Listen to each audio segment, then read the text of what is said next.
Deputy Minister of National Integration Sri Lanka, Honorable Datu Sri Haji Muhammad Sharkar bin Haji Shamsuddin, Speaker Pahang State Legislative Assembly Malaysia, Mr. Jarvis Mataya, CPA Deputy Secretary General, Honorable members of federal and regional legislatures of brotherly countries of Sri Lanka, Maldives, and Malaysia, distinguished members of the National Assembly and Senate of Pakistan, honorable members of Provincial Assembly of the Punjab, Balochistan, Khyber Pakhtunkhwa, and Sindh, observers from the CPA, the UK House of Commons, Honorable Deputy Speaker, the Chairman of Ways and Means Committee, Speaker of National AJK Assembly, Speaker of Gilgit-Baltistan Assembly, distinguished guests, ladies and gentlemen, our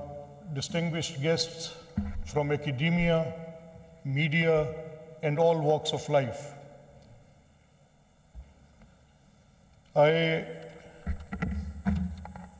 As we close, will restrict myself to reading the outcome of consensus document of this conference, which I believe is not just a declaration, it is a commitment to action.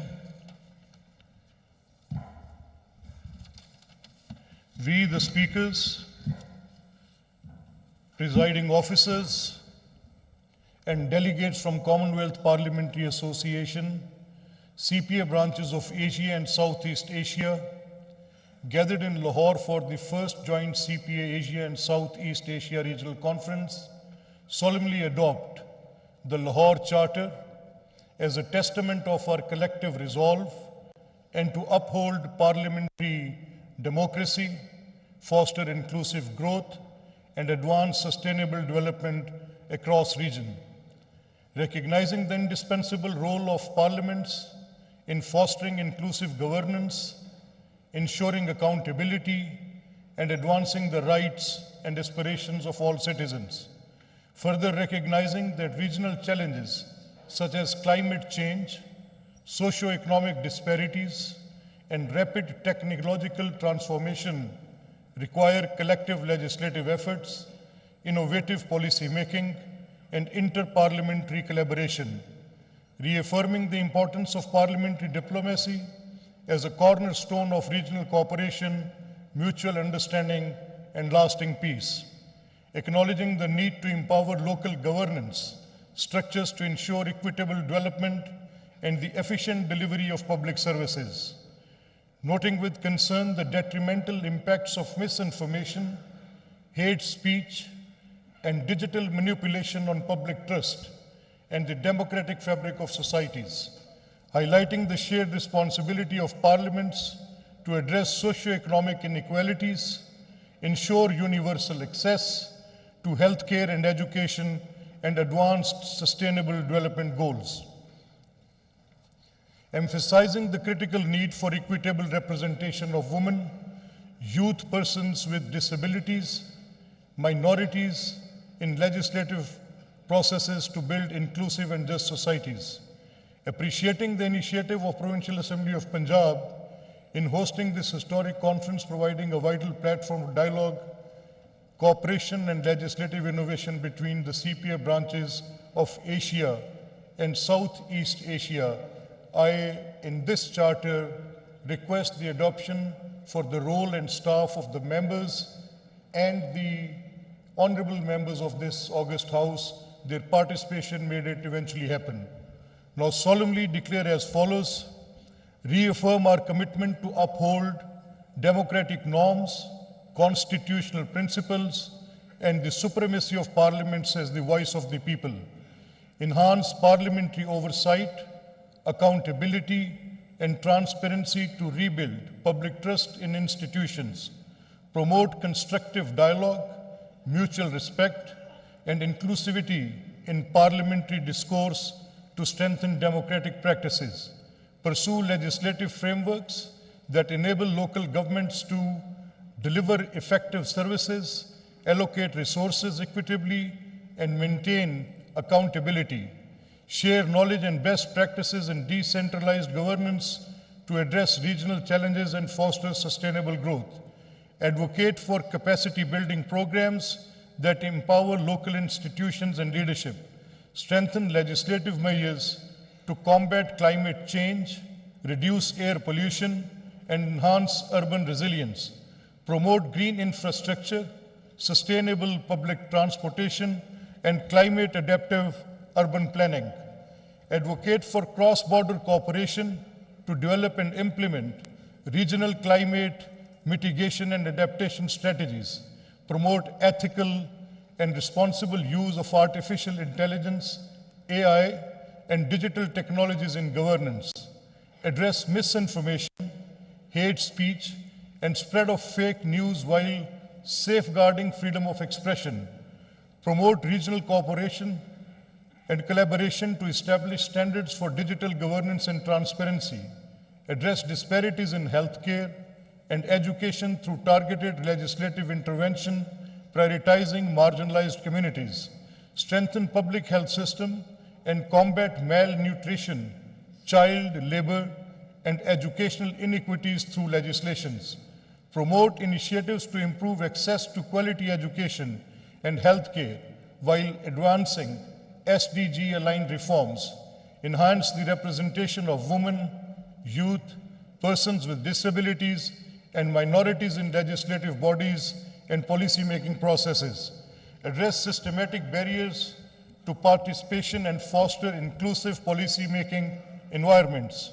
Advocate for policies that promote diversity, equity, and social justice. Utilize parliamentary diplomacy to address shared regional challenges and strengthen inter-parliamentary relationships. Foster dialogue and knowledge exchange to promote peace, stability, and prosperity across Asia and Southeast Asia. Encourage participation in joint initiatives that advance regional development and legislative innovation. I congratulate the National Assembly of Pakistan for being declared the regional secretariat and permanent headquarters for the CPA Asia region.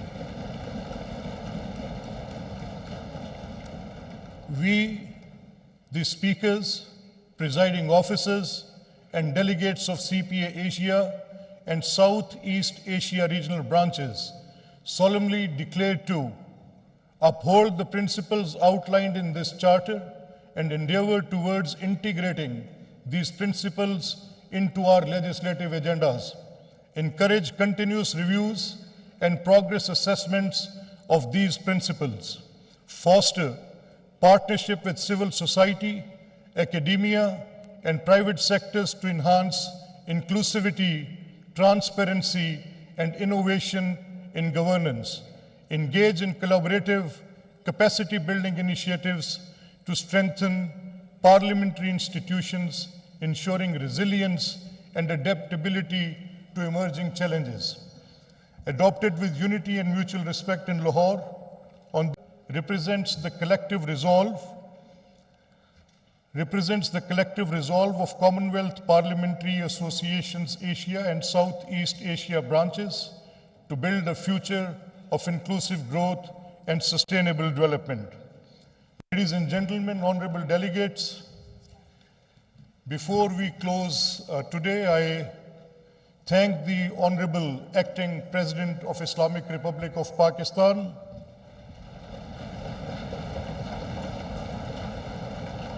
for his very insightful contribution and his emphasis on the local government. I need to thank the Speaker of the National Assembly for opening this conference and sharing his view about governance and legislative development. I thank Ms. Nusrat Ghani, Deputy Speaker of the House of the Commons, for being here as an observer status, and her contribution in the plenary sessions were really meaningful. It was educating at the same time, and it opened a new arena of thinking that how the tolerance could be at a universal level, be thought of and brought into a legal structuring. I also thank all those honorable panelists, those who were interacting those sessions, whether may be plenary or interactive. The ministers, those who were present throughout the session, those who conducted the plenary sessions, they were in health, in education, in local government, and those interactive sessions, I've been part of it on AI. They were all very meaningful, and they were the roadmap for the future, how the legislative development would be made. At the end,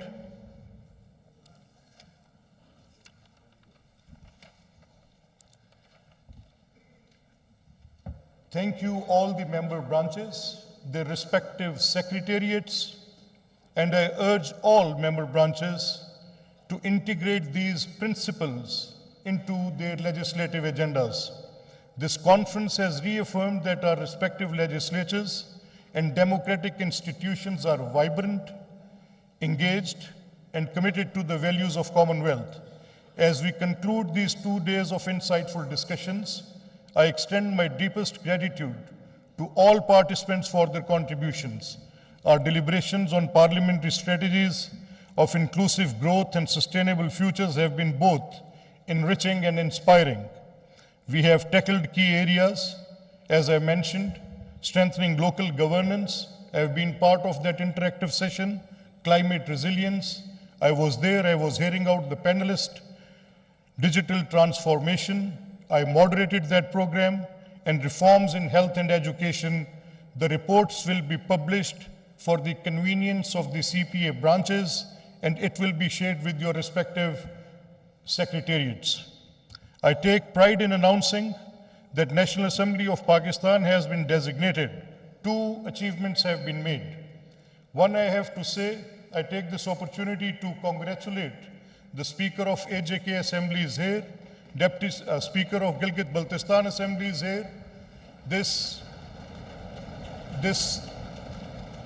meeting of the Executive Committee has qualified both of these houses for the observer status, keeping one political position that the issue of Kashmir gets resolved in accordance with the aspirations of the people of Kashmir, and they become permanent member with all their political rights as the United Nations has resolved almost 7 decades ago.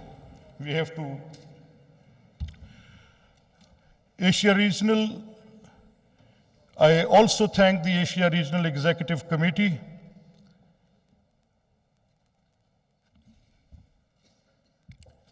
And at the end, I just have to admit, I'm always in a difficulty when I have to read it out from the paper. I just fumble it. At the end, I thank you all with the adaptation of this Charter of Lahore. I would say that I have tried my best. My secretariat have tried their best.